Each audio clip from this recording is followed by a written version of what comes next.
talking on the history of the Norwich State Hospital. I'm not going to talk too long because we have a lot we have to get in this evening. So they're going to hand it over to Steve and to Christine, and we're going to start the video in a few minutes. But thank you so much for joining us. Make sure that you follow Otis Library on Facebook. Check out our website, subscribe to our e-newsletter so that you can know all the great programs that we have going on here all the time like this, for all ages, for birth up to senior citizens. So thank you again for coming this evening, and we're going to go ahead and get started so we can get this program in.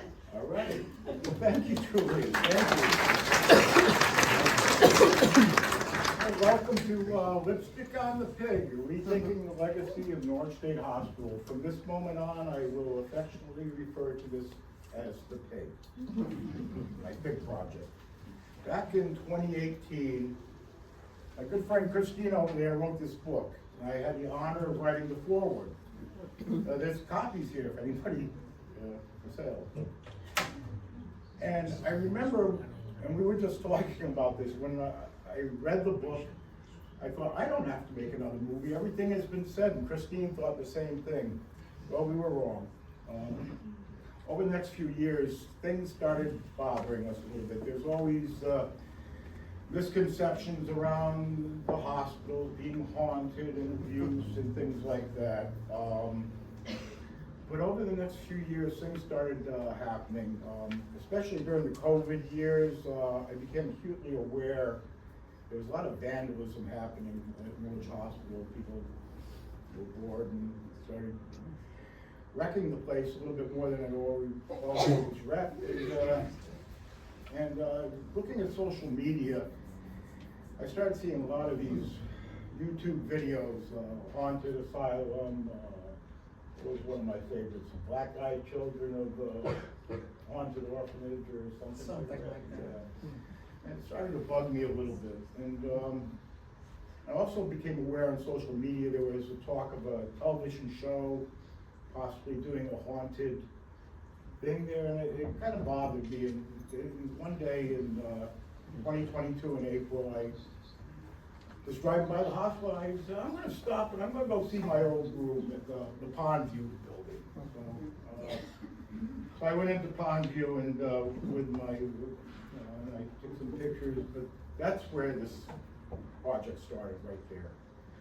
And I told Christine what I saw, and Christine wasn't happy either. And Christine introduced me to her friend Kevin. Kevin, he's a big part of this production. And the three of us started thinking, well, what do we want to say? How are we going to do this?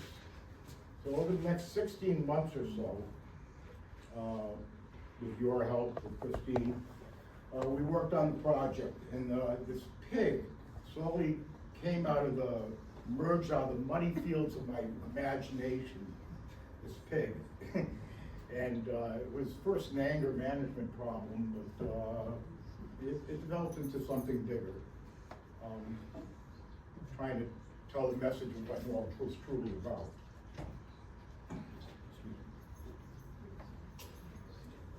And then things got difficult. In September of 2023, my wife Sherry had emergency surgery for glioblastoma, which is a treatable but incurable brain tumor. So this really complicated things. Over the next 9 months, she had chemo and radiation, and while she rested, I worked on the pig the best I could. I needed to take a lot of shortcuts as a result, using remote videos rather than doing in-person videos. It would have looked a lot better, but I promised Sherry she'd see the finished product, and she did. In October, in June of last year, when she finished her treatment, we moved to Florida, where I needed to set up his Winga studio in Sun City Center and complete the project. And despite a hurricane, 5 days without power, and a total computer crash of the system, the pig was completed and posted on my YouTube channel on October 29th. Thanksgiving came and Christmas. We had a good Christmas. Sherry had her 60th birthday on New Year's Eve. And then her health took a turn for the worse. A new tumor was detected, and Sherry passed away on March 2nd. I'd like to dedicate tonight's presentation to the memory of my wife. She was a Norwich Hospital nurse, like my mom was. And like all Norwich Hospital nurses, she cared about her patients. The fictional Nurse Ratched from Cuckoo's Nest did not work at Norwich State Hospital. And now, without any further ado, the pig. Thank you.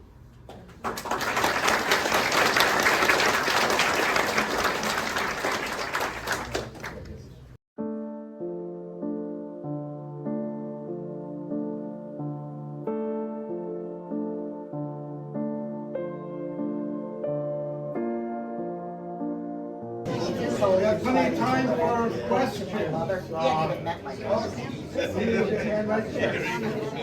that you failed to mention was the fact that a lot of the patients used to do all of the growing of vegetables. Absolutely. Thorazine was invented there. One of the bad side effects of thorazine was that they could not be out in the sunshine. Exactly. It really caused patients. Early meds had a lot of side effects, and Dr. Yes. Vanderbilt was instrumental in the development of lithium. Yeah. He was very much involved in Yeah, he's a that. good And friend. in He that and his wife are good friends. Rib Billy ran a whole research project on that. Questions? Yeah, go ahead and answer them. It's okay if it comes across as a little sloppy. How many people in this room are directly, how many people in this room worked in Norwich? Go ahead, Norwich people, where's all my Norwich people?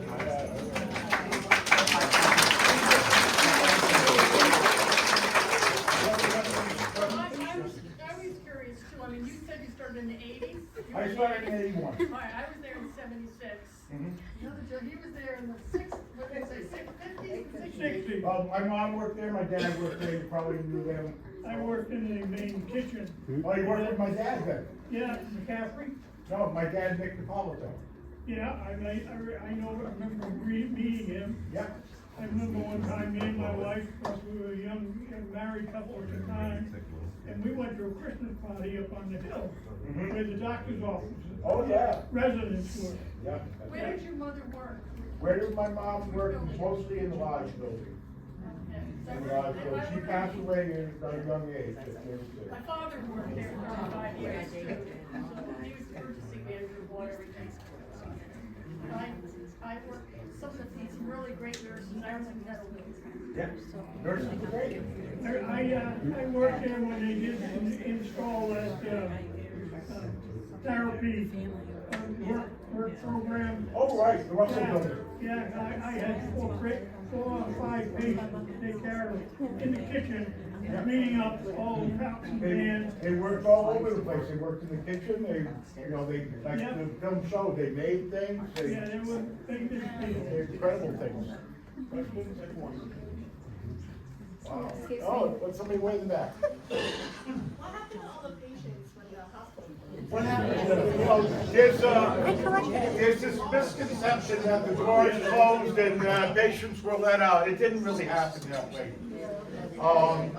The Southeast Mental Health Authority existed for some years before the hospital closed, and slowly patients were transitioned into the community through the Southeast Mental Health Authority. At the very close, remaining patients on the admission unit, if they needed hospitalization, they were sent to Connecticut Valley. The day the hospital closed, the admission unit became the brief care unit of the Southeast Mental Health Authority. So it wasn't like the doors closed and everybody was let out. That didn't happen. It's been a transition, and for the last 30 years, the state system has been, the Southeast Mental Health Authority, kind of downsizing as the private sector is trying to pick up the slack. Yes, Yes, I worked in the group home industry for quite a few years. Yeah. With the Department of Developmental Services. Do you have any information as to like when that group home program started in the state? When, I don't know. Okay. I was just wondering. I don't know. Yes, sir. Yes. I was responsible for creating the Mental Health Association, along with Donald Farrington, Stanley Israelite, Herb Shack from the Waterford Day School.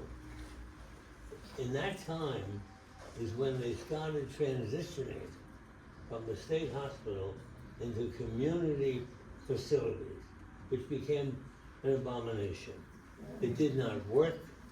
There were many people who were not able to get any mental health assistance. And you can see the situation today. It is trying to fill the leaks. And everyone says we need more mental health associates. It's always the mental health who causes the problems. And if you dig deeper, that really is not the primary issue. I was aware of what was happening at the Norwich Hospital. At that time, there were facilities for elderly people. And if you saw the rack of beds, what happened is that they would take them and put them on the deck or in the sunroom.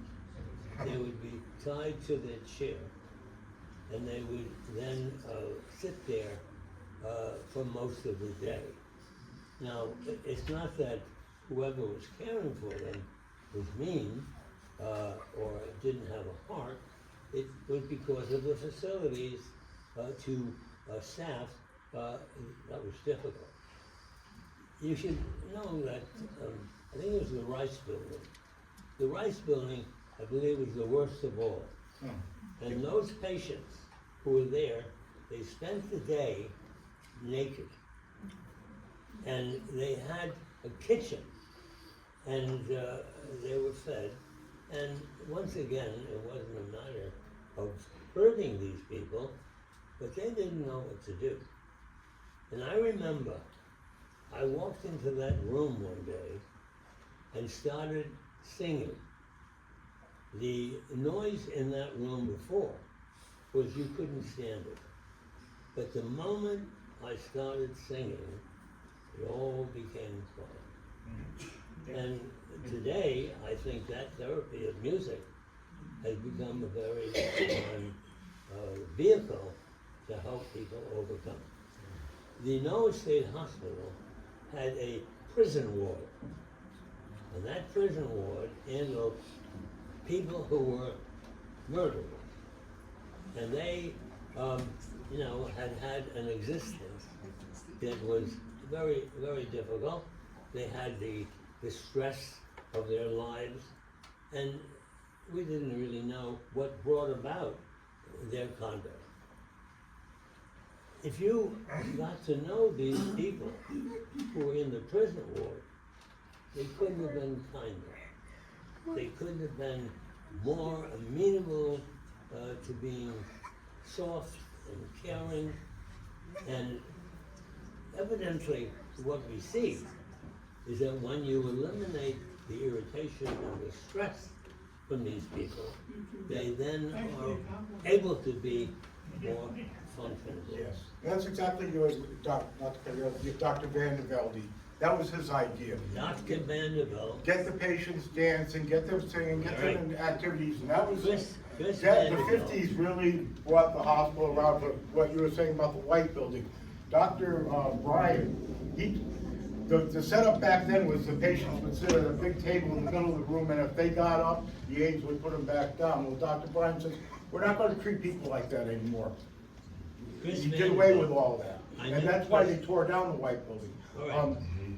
Any other questions, because we are. Just one more. Well, Chris yeah, Vanderbilt. Dr. Was Vanderbilt. was the most knowledgeable, Oh, God. caring individual. He was a book writer. His wife is still living. His children are all living down in the Stonington area. Yes. But there's no question. Brilliant man. The Yes. Norwich State Hospital tried to do the best that they could, and that Mangan book goes into detail Oh. as to That's a wonderful book. as to the treatment that was provided, the hot tubs, the tubs, the cold tubs, the showers, the threat of the of electric shock therapy was frightening. She went to And, great. you know, anyone who had been there and who had survived, you know, so much goes on. Quick story, I worked 30 years in the hospital. Yeah, I got my name tag. One of the things that sticks with me is being on a private commission unit and having people, you have so many people that are so prepared together. It doesn't make me happy or better. It really does add to the race. It's very easy. And I remember being assigned to take 3 patients out for a walk on the grounds. And I decided to take them, to take them down behind the buildings and walk along the river a little bit. What a difference it made when we got out of sight of the hospital. This little woman that I had taken was mute. She couldn't say boo on the missions. But I get her down there by the water with two other guys, and she starts talking about where she came from, and how she used to go and fish down at the river, at one of the rivers with her father, and it just got more and more healthy the more you get away. And in a small group, it was just more meaningful. I do want to put one thing in perspective though. The research that they did on the meds, someone had to be tested for the meds, and they shouldn't be forgotten. We had a number of patients in the last 20 years who would still talk about being Dr. So-and-so's guinea pigs. Now that's probably a cool way to put it, but they had a very cool existence after that. Some of them had kidney damage because they didn't know what the doses were. It was lithium was a salt, and so how much do you give? What's the limits? Well, we'll find out. And they worked with some people, and it damaged a lot of people in the process. So, but overall. Yes, sir. I had one experience down there. I was working in the kitchen, and I had four or five patients to take care of. So we had that one instance that I was very upset about, because they had an instance in the state where a young man wiped out his father, mother, and siblings with a .22 rifle. And they put him down there and had him for evaluation and rehabilitation. Well, that went on for about a couple of years. And I was working in the kitchen at that time, and I was, on my day off, I was bowling up in the Norwich alleys up in Norwich Town. And I'm there with my buddies, I'm in the league, and I happened to look across a couple alleys over, and there is this same young man bowling in the league. So I don't know about rehabilitation, but I was a little worried about having that guy alongside me in the bowling alley. That was what I never forget. Yeah. Anybody else? No? No other questions? Well, geez, well, I'd like to thank everybody for coming. This was a little overwhelming, but I appreciate you all coming out tonight, and thank you.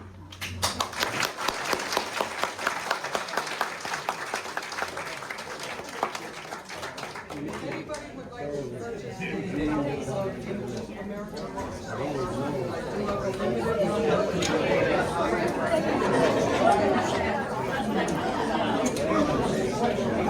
Thank you to the Otis Library for generously hosting us, and to all attendees for your time and support. If you're curious about learning more about the Norwich State Hospital, consider purchasing a copy of Images of America Norwich State Hospital, written by Christine Rockledge and Steven Depolito for only $19.99 on Amazon.